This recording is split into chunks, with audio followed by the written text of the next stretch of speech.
Emnege azatlıkka bir değindik. Hurmatlı jerdешlerim, azatlık. Bu жөн эле партиянын аты эмес.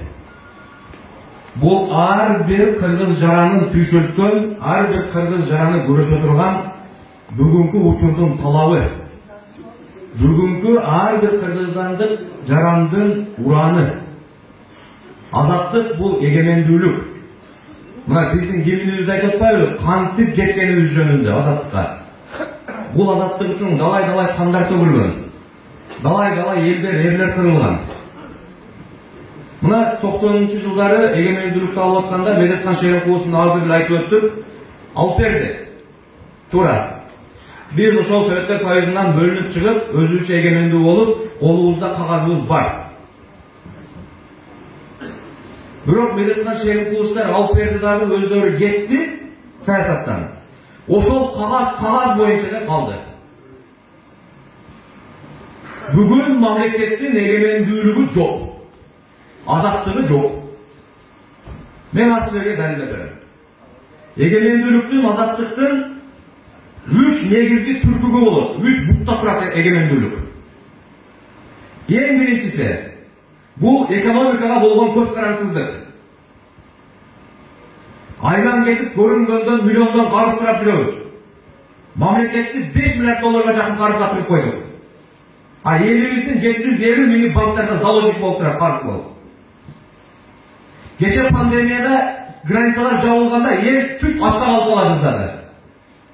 Atamekendik öldürüş, ekonomika tüt tamırmaya tatlangan.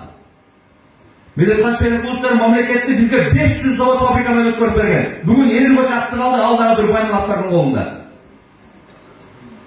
Bir kirpiç döşөгөй, bir grup beton salбайды, ошол заводдорду чоңата-чоңайларыбыздын бурасын талкалап түп-түпкөн чыгарып койдук. Demek bizde ekonomikалық көз карансыздык жок. Тиленчидей болуп жашап аткан учурдабыз. Экинчиси, отун энергетикага болгон көз карансыздык. Biz күйүүчү майды толугу менен Россиядан сатып келип жашайбыз. Жылына 650 миллион доллар коротобуз. Эгерде азыр ошол бизге күйүүчү май берип аткан мамлекет биздин саясатка таасир этиш үчүн күйүүчү майды токтотсо, бүтүндөй Кыргызстан ат менен эшектенип калабыз. Özümüz kömürün üstünde durup Kazakistan'dan kömür satып alıyoruz жылда 4 milyar so'mga.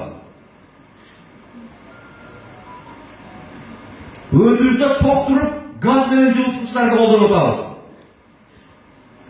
Bu emneden var biri. Bu otun energetikaga болгон көз карансыздыгы да жок дегенди түшүндүрөт.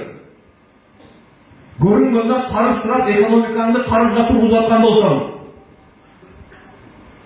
sen de kaysiz ekonomikalık көз карансыздык, sen ошол карыз бергендин кулусуң да.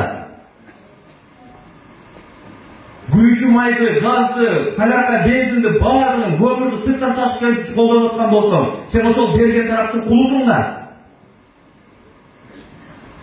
Эгерде сенде экономикалык көз карансыздык жок болсо, сенде отун энергетикага болгон көз карансыздык жок болсо, сенде өмүрү саясий көз карансыздык болушу мүмкүн эмес. Үчүнчү түркүбү бул саясий көз карансыздык. Ошон үчүн шайланалардын алдында bir Кремльге барабыз, шайланып бүтүп дагы Кремльге барабыз.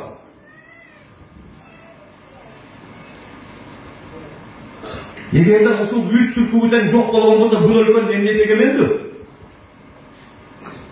Гер, желек, кемир бул бар болгону жөн эле атрибуткалык белги.